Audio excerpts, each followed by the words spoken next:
Breaking news. Breaking news. Breaking news.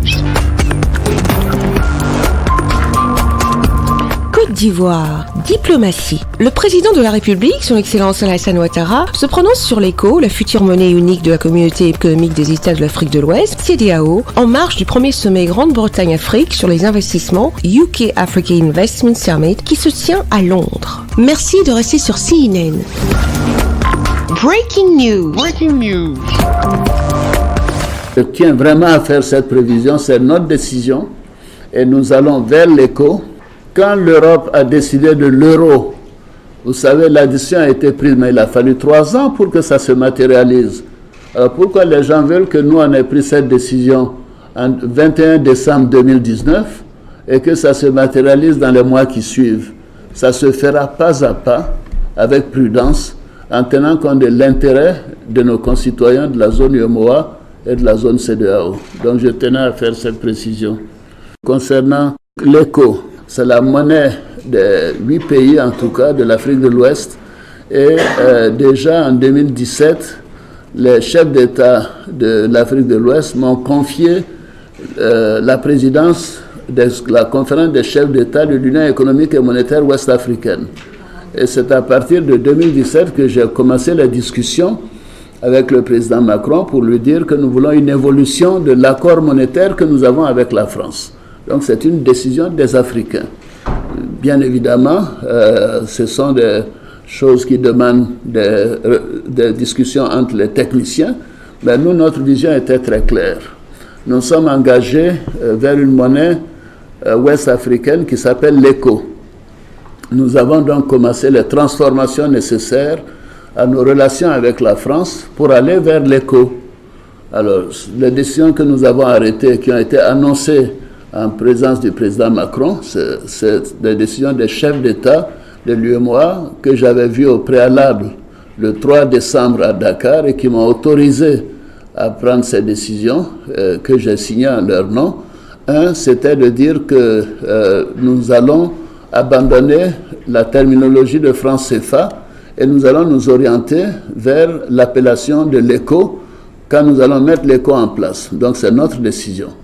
La deuxième décision que nous avons prise, c'était de dire que les avoirs, les devises que nous avons auprès du Trésor français dans le compte d'opération seront transférées à la Banque centrale et la Banque centrale en fera ce qu'elle voudra. Elle peut placer une partie à la Banque d'Angleterre, à la Banque du Canada, à la Banque de France, ailleurs, mais ces réserves ne seront plus au Trésor français et le compte d'opération sera fermé. Et le gouverneur est en train de procéder à cette fermeture. La troisième décision que nous avons prise, c'est de dire que les Français ne siégeront plus au conseil d'administration de la Banque centrale, au comité de politique monétaire de la Banque centrale et à la commission bancaire. Voici les 3 décisions que nous avons arrêtées. Alors, il y a un peu de confusion dans l'esprit de certains.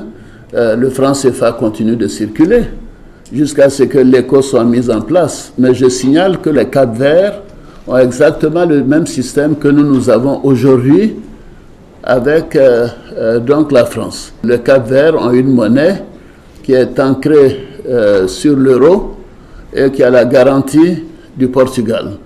Donc à la date d'aujourd'hui, nous avons exactement le même système. Nous avons décidé, moi je suis un banquier, je considère que l'arrimage à une monnaie dépend du commerce que vous avez avec ces pays. Pour le moment, parce que nous sommes des pays agricoles et notre commerce est avec l'Union européenne, nous sommes mis d'accord, les chefs d'État, que nous continuons la fixité, l'arrimage à l'euro. Parce que c'est ça qui est dans notre intérêt. Si nous étions tous des pays pétroliers, peut-être que nous aurions arrimé notre monnaie au dollar, comme le fait l'Arabie Saoudite. Les gens oublient cela, l'Arabie Saoudite c'est 10 fois l'UEMOA, mais leur monnaie est arrimée au dollar, parce qu'ils exportent le pétrole essentiellement vers les États-Unis. Nos importations vont vers l'Europe, produits agricoles, cacao, café, etc. Donc nous nous arrimons à l'euro. Maintenant, qu'est-ce qui va se passer quand nous arriverons à remplir les critères de convergence? Déjà, je pense que les 8 pays de l'UEMOA remplissent quasiment tous les critères de convergence en 2019, mais pas tous encore. Les Cap-Vert remplissent les critères de convergence. S'il y a un ou deux autres pays en 2020 qui remplissent les critères de convergence, ces 10 pays ou 11 pays ou 12 pays commenceront à former l'ECO avec une banque centrale commune et également avec une décision de la parité de la monnaie. Supposez que le Ghana rentre dans cette union l'année prochaine ou dans un an, le Ghana est un exportateur de pétrole, ils pourront dire, au lieu que nous soyons arrimés essentiellement à l'euro, peut-être nous devions être arrimés à une combinaison euro-dollar. Vous voyez donc, c'est du fantasme quand j'entends des gens dire, que la France... non, là, je trouve que le président Macron est une génération vraiment moderne. Il a compris que c'était mieux pour les pays africains qu'à s'ils décident de faire ce changement, qu'ils le fassent. Et nous prenons nos responsabilités, nous l'avons fait. Et la France, nous continuons de demander la garantie de la France, parce que pour notre monnaie, pour la stabilité des marchés. Et depuis que nous avons pris cette décision, vous voyez le marché de Londres, de New York ou de Paris, ça n'a pas bougé. Les taux d'intérêt sur le franc CFA à moyen et long terme, le taux d'intérêt sur notre dette, ça n'a pas bougé. Le taux d'inflation est toujours aussi faible. Je fais preuve d'humilité, mais je suis quand même ancien gouverneur de la Banque centrale, ancien directeur général adjoint du Fonds monétaire international. Je sais ce qui est bon pour mon pays. Donc les propos des populistes ne m'intéressent pas. Nous faisons ce qui est dans l'intérêt de nos populations, et nos populations ont un système qui marche. Nous avons 6 mois, vous savez, de réserve de change en devises. Aucun autre pays de la zone ne l'a au sein de la CEDEAO. Alors, donc, nous voulons continuer cette garantie de la France au cas où, mais nous savons que ça ne va pas jouer puisque nous avons suffisamment de devises.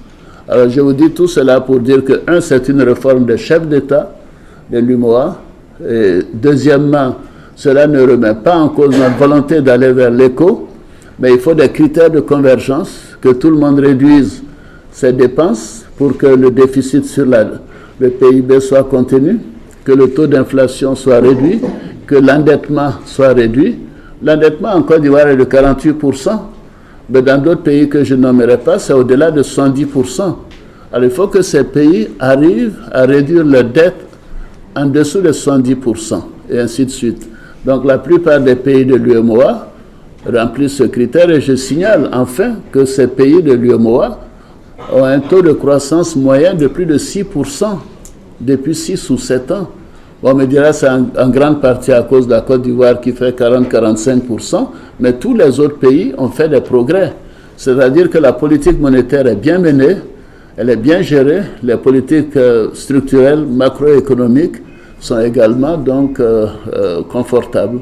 Merci d'être sur CNN, la télévision autrement. Les programmes se poursuivent. Retrouvez en ligne toute l'info en continu sur C-Web Info, 100% info, non-stop.